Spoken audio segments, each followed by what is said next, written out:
Oh my goodness. Very, very interesting, but isn't it always?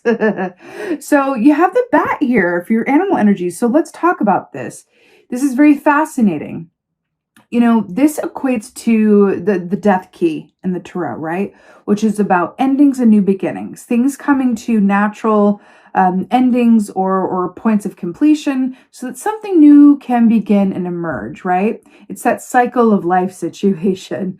You know, bat energy is very, very powerful, especially within shamanic practices, because we can tap into bat energy in order to see more clearly and have better facility around all of our senses, right? As humans, we can become very hyper-focused and just kind of like, you know, tunnel vision is what I'm seeing. But bat allows us with this medicine influence to sort of open up and to have the benefit of all of our senses. How do we feel about things, right? What are we sensing?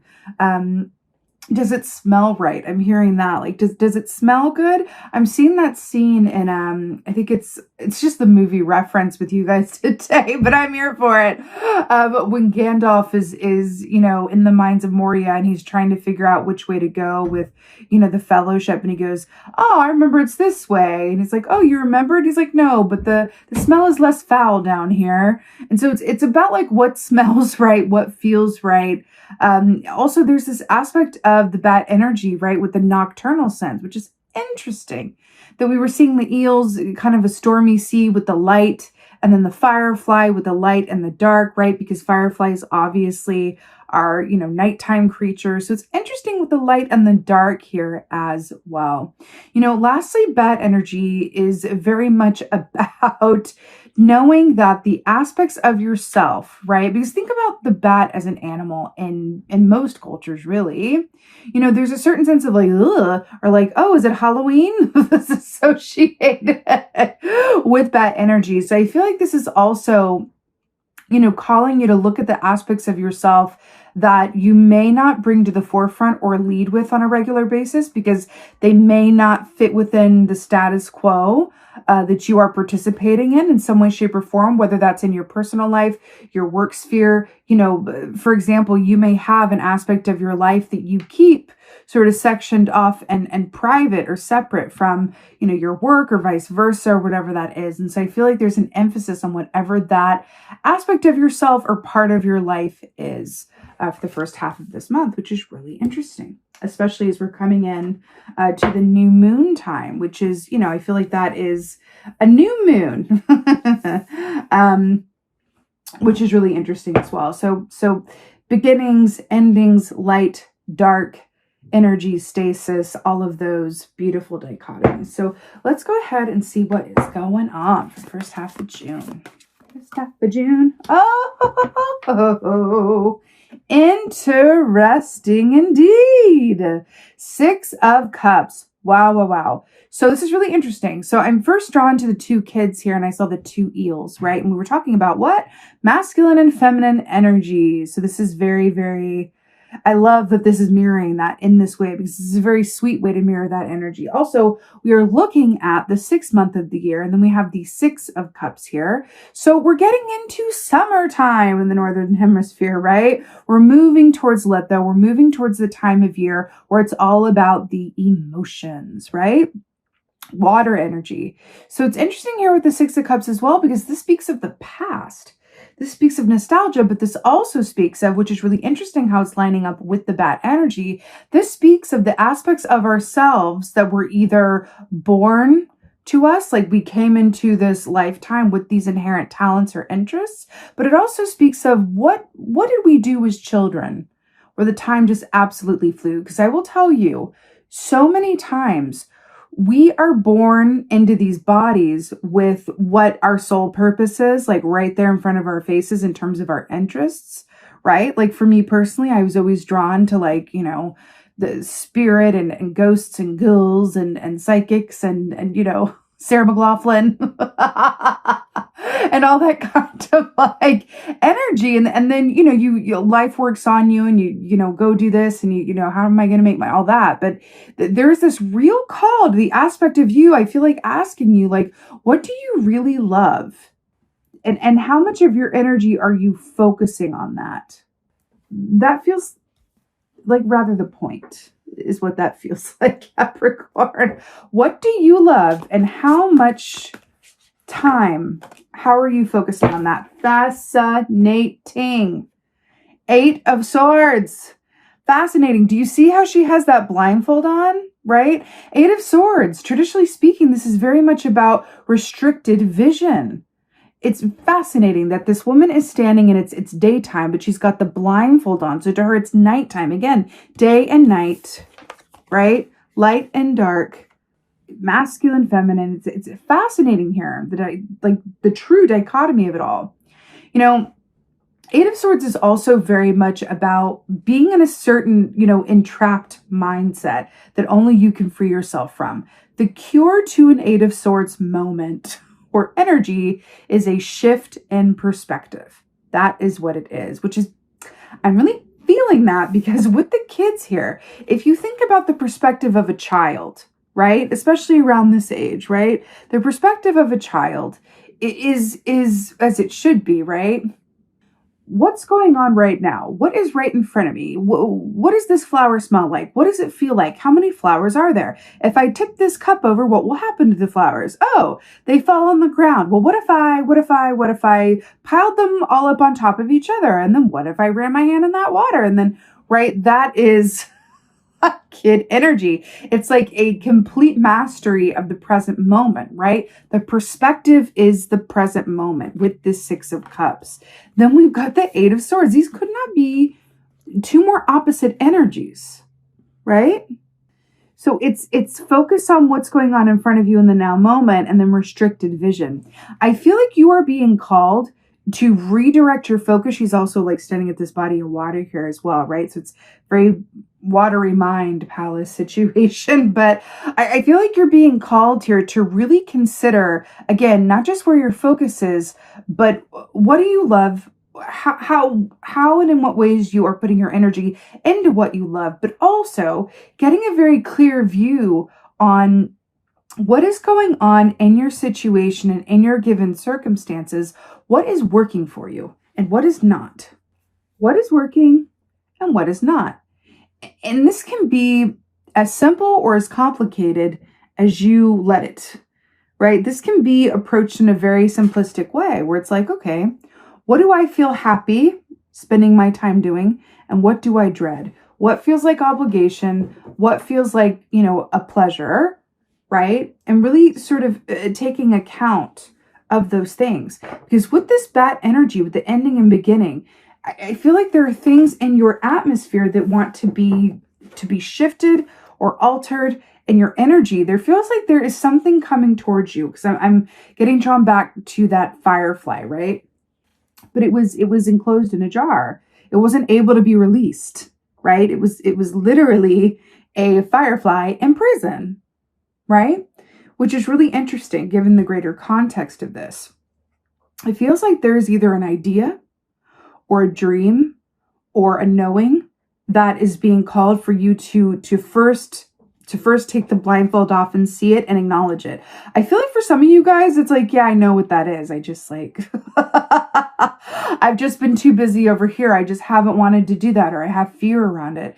You're being called to first acknowledge what aspect of yourself is being kept, what in you in terms of a source of inspiration, right? Because the wands, because again, Firefly, 8 of Wands, the wands rule the realm of the actions that we do or do not take, usually around the work that we love to do or our interpersonal relationships that, inspire us and that we're passionate about. So if, in terms of this firefly being kept in a jar, what aspects of yourself that you are truly passionate about, whether it is the work that you do or your relationships or your soul purpose or whatever that is, what aspects of those things are being inhibited, right? Or constrained or restricted or not allowed to really come out and play or breathe, right? I'm seeing the image of a fish who only grows as big as its fish tank, right? Is it a bigger tank, right? Do we introduce a bigger tank or do we swap out the fish? There's something in that for you. Now you have Queen of Pentacles in reverse here. So interesting. And I'll get to why this is commenting on the 8 of Swords so beautifully. So Queen of Pentacles in the upright. She is so rich. And here's why. She's not rich because she has a lot of gold and treasures and all of that, which she does, but that's not what makes her wealthy. What makes her wealthy or rich is that everywhere she looks, she sees gold. Everywhere she looks, she sees something to be grateful for, which makes her the gratitude queen. She's all about gratitude, right? Remember what I said about how the cure to the Eight of Swords is a shift in perspective? Can I tell you that the most surefire way to shift one's perspective is through gratitude? It is so true. It's kind of a cliche, but like for a very good reason.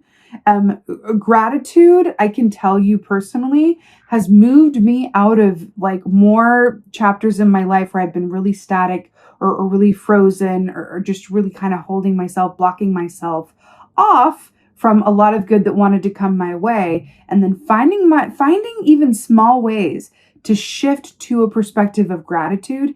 I'm telling you, it is the equivalent of standing on dry land next to the water and then allowing this, to jump fully in the water and just swim freely. It really makes a huge difference. So the fact that the Queen of Pentacles is in the reverse for you, I feel like this is this is very much speaking of a need for a shift in perspective, right? I feel like for you guys as well, because we're looking at, the bat, which is death energy, endings, beginnings, focus on the present moment, masculine, feminine, giving, receiving, that dichotomy, and then restricted vision, and then a needed shift in perspective or focus. I feel like there's this overall aspect for you where I feel like I'm looking at a sort of like a quarry, right? And I feel like there are these, these stone blocks that just want to be moved so that the river can just like flow through. And I feel like that's what we're looking at here. What is blocking that river from flowing more freely, whatever that is for you, right?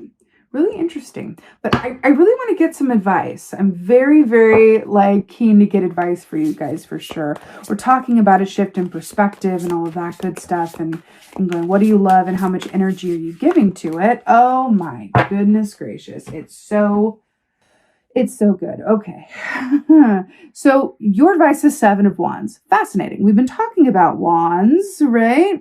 Remember the firefly equates to the Eight of Wands. We have Seven of Wands here as your advice. So Seven of Wands, I always hear that John Mayer song, Bigger Than My Body Gives Me Credit For, whenever I pull this key. And I feel like it's so true because Seven of Wands is very much about knowing that you have obstacles, right? But that you will surmount them with persistence and effort and patience and faith. That is Seven of Wands. You got some mountains to climb, but that's okay because you got your climbing boots. That's what this is. I'm actually hearing lyrics from another song called Worry No More. I just got shivers. The song Worry No More by Amos Lee. I'm hearing for you guys. There's these lyrics that say, keep climbing, keep climbing, keep climbing, worry no more. That's what that whole thing, it feels like your advice is Worry No More by Amos Lee. So it's a beautiful song if you want to give it a listen to get you into that, energy for the first half of June. This is very much about putting one foot in front of the other and knowing that you got this. But it's interesting because this is Seven of Wands. We're talking about Eight of Wands. We have Eight of Swords here. We're talking about Eight of Wands, which is an upward movement and ascension. And then we were seeing that firefly trapped in a glass bottle. So you are in between the Seven and the Eight of Wands right now, which is another way of saying you are in between putting in some effort, right? Making some edits and changes and shifting one's perspective to literally be broken free out of that, glass jar and flying straight ahead through to the Eight of Wands, upward movement, ascension, progress, a lot of good, fast energy, right? It's interesting here as well that we're looking at the Queen of Pentacles who's in her lush garden and is so, she's got it all going on. Everything is ripe and in bloom. In the reverse. And then we have the Seven of Wands, which is like someone has clearly raided this garden and eaten all the good stuff and just left it kind of rotting as well. I'm just hearing to keep moving forward that there's this aspect of like your perseverance is going to pay off. In order to help you get to the other side of this, it's about a shift of perspective, steeping into that gratitude of what is working, and knowing that everything that you desire, your happiness, your fulfillment, you living out your life's purpose, your financial abundance, your relationship abundance, whatever that is on the other side of you being willing to take a look at your given circumstances and being willing, like the bat energy, to make shifts and edits as needed, right? Let's go ahead and get an oracle for you. I'm feeling like the Clefairy read. Let's do this one. Oracle for the Capricorns. Oh my God, stop. It's so good. So we have the eyes of beauty, positive expectations and clarity. Hello and goodbye. And we were talking about this already. Also, it's the number 25. 5 plus 2 is 7, which is your advice. The 7 of Wands. Keep climbing, keep climbing, keep climbing. So, right. The eyes of beauty, positive expectations and clarity. Is she not in a garden? And we're seeing this garden reversed and this garden up here and the kids in the, it's amazing, right? You know, I'm hearing that for you guys as well. With the shift in perspective and with the positive expectations and clarity, I feel like it usually goes without saying, but I'm going to say it. Nature. I'm telling you, that is the great, back to your meditation as well. Remember, we're talking about grounding yourself, you know, removing the electricity, removing yourself from those currents, and grounding yourself within nature, within that environment. I feel like that's a little tongue-in-cheek message for you as well from spirit, because all of this nature here and saying like a lot of this can be accomplished through literally separating yourself from technology, even if just for a couple of hours or whatever. And just allowing yourself to be in a quiet space with your feet on the earth, taking a walk or just outside of those currents, because you have a lot of energy around you right now. It's building, it's building, it's building.